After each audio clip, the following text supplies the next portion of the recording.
Seja muito bem-vindo ao último Enfoco da semana. Hoje vamos relembrar as memórias do sismo de 1980 através de uma exposição. Mas, por enquanto, fica a saber que na próxima terça-feira, dia 7 de janeiro, entra em funções o novo Conselho de Administração do Grupo SATA, presidido por Luís Rodrigues. Na administração da transportadora passam a integrar também dois novos administradores, Teresa Paes de Moura Gonçalves e Mário Chaves. A empresa prepara atualmente um novo concurso para privatizar 49% da Azores Airlines.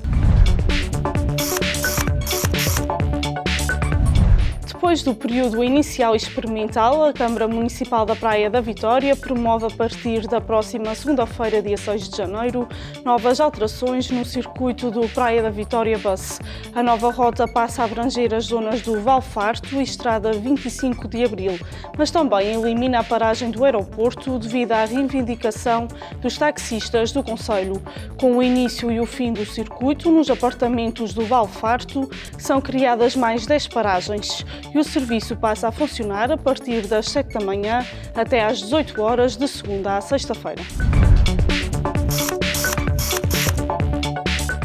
Em 1980, sem ninguém esperar, os terceirenses tiveram de virar a página e escrever um novo capítulo, reconstruir o que o sismo deitou ao chão.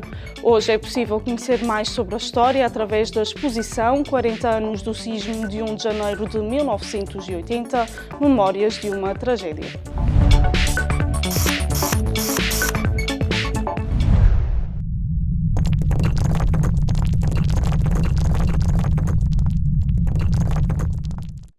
Há 40 anos a Terra tremeu.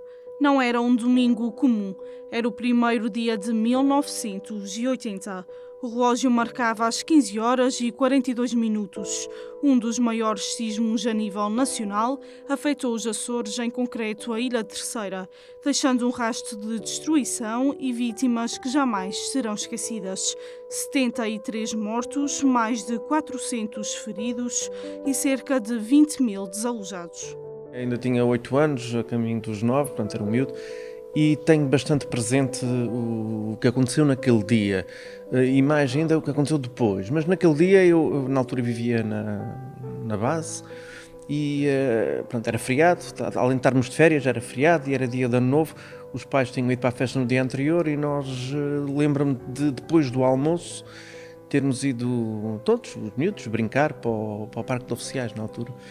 E estávamos a brincar e recordo-me perfeitamente de estar lá com os meus amigos e de repente acharmos que estamos muito tontos e não sabíamos não sabíamos aquilo que era. Para nós um sismo era uma coisa que não existia. Aquelas histórias que marcam e é aquilo que depois vimos a seguir, aquilo que vimos, aquilo que ouvimos. Recordo-me andarmos no carro e a rádio estava ligada, na altura eu não me lembro se seria a Rádio Laje, a Rádio Coldangra, mas a rádio não dava outra coisa que não fosse nomes de pessoas.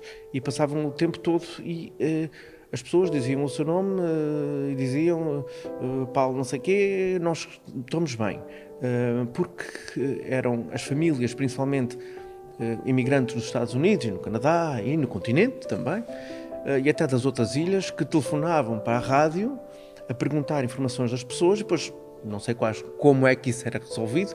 Na altura não havia internet, não havia telemóveis, quase não havia telefones nessa época, não era por não haver, é porque nada funcionava e a rádio cumpria esse papel de ir informando constantemente e era o dia todo. Eu lembro-me do rádio ligado e a gente só ouvia, parecia uma lista telefónica. Eram os nomes das pessoas, estamos bem, não sei quantos que vive na Gualva, vive não sei quantos, no Raminho, na Serreta, seja lá onde for, estamos bem, a família está bem. E são essas memórias de um miúdo com 8 anos que se lembra. Houve um antes e um depois do sismo. A Terceira reconstruiu-se. Durou anos. Os locais onde as habitações estavam construídas e a pouca qualidade da arquitetura naquele tempo foram determinantes para o impacto da tragédia. As coisas são completamente diferentes. Eu, na minha atividade diária, eu vou com muita frequência visitar casas porque tenho de certificar casas e uma das coisas que eu tenho que fazer é dizer, datá-las, mais ou menos, isto foi construído, isto é casa. E uma das primeiras abordagens que que nós fazemos às pessoas quando elas vêm ter connosco com casas que existem, isso é antes ou depois do sismo. E é curioso que eu, quando vou a uma casa, eu percebo logo o que é que está legal, o que é que não está legal, porque nós sabemos essa fase. E é curioso, e é isso que também às vezes nós nos esquecemos, que grande parte das casas de banho que existem nas casas hoje em dia só existem porque houve o sismo de 80. Foi em 80, a partir daí, que as pessoas aproveitaram e destruíram os fornos. Hoje, que é uma coisa, hoje é impensável destruir um forno, mas na altura foi o que se fez, porque as pessoas precisavam do espaço para construir casas de banho, porque não tinham casas de banho. Resta o exemplo da dedicação do povo terceirense, a vontade de recuperar daquele dia cinzento. O 1º de 1980 marcou uma viragem no tempo, uma nova sociedade, uma nova história a ser escrita. O choque foi tão grande, a reconstrução levou praticamente 10 anos a fazer e foi um exemplo muito grande da dedicação que a população teve, do arregaçar as mangas e vir para o trabalho, da interajuda que houve. Portanto, foi uma década muito importante e que marca, portanto, a Ilha Terceira para sempre. Durante mais de 20 segundos a terra tremeu. Quem lá estava achava que tudo se transformaria em pó. 3 dias depois terminaram as réplicas. A partir daí foi hora de arregaçar mangas, onde, sem medidas de ordem estatal, cada um refez a sua vida por conta própria. Nos anos 80 não havia União Europeia, nos anos 80 não havia subsídios, nos anos 80 não havia dinheiro. Hoje queixamos-nos todos das crises e das pobrezas, mas há coisas que não se comparam. Nós queixamos hoje quando nos comparamos com os alemães e com os americanos e com os ingleses e com os franceses, mas nos anos 80 nós éramos muito pobres. O sistema, no caso da autonomia, existia há 4 anos. A democracia em Portugal, 25 de Abril, tinha sido meia dúzia de anos antes. Portanto, o país não era propriamente um país rico. Hoje não é, mas na altura ainda era menos. A terceira menos ainda. E mesmo assim, os terceirenses conseguiram reconstruir a sua terra, reconstruíram andar para a frente. E é muito importante que 40 anos depois olhem para aí e digam e pensem, se nós naquela altura conseguimos, porque é que hoje nós não estamos a conseguir? É que a grande diferença é que nós neste momento estamos à espera que alguém venha resolver os nossos problemas e à época nós é que tivemos que resolver. Memórias que perduram no tempo e que são relembradas através de uma exposição na Academia da Juventude e das Artes da Ilha Terceira até 31 de janeiro. Esta exposição pretende preservar a memória desta tragédia que aconteceu, até por respeito aos mortos que também aconteceram neste dia. Portanto, esta exposição tem aqui 120 e tal fotografias, ou 130 e tal fotografias. Foram fotografias extraídas de um levantamento fotográfico feito para o Governo Regional na altura.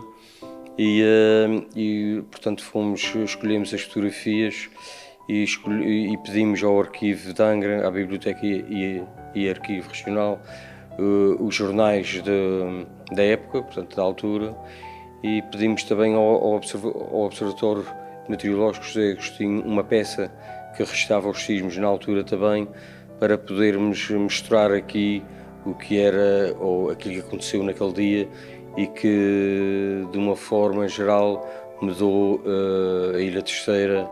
Uma história que se quer também passada às novas gerações. A Câmara Municipal da Praia da Vitória auxilia no transporte de alunos para que possam visitar as memórias de uma tragédia.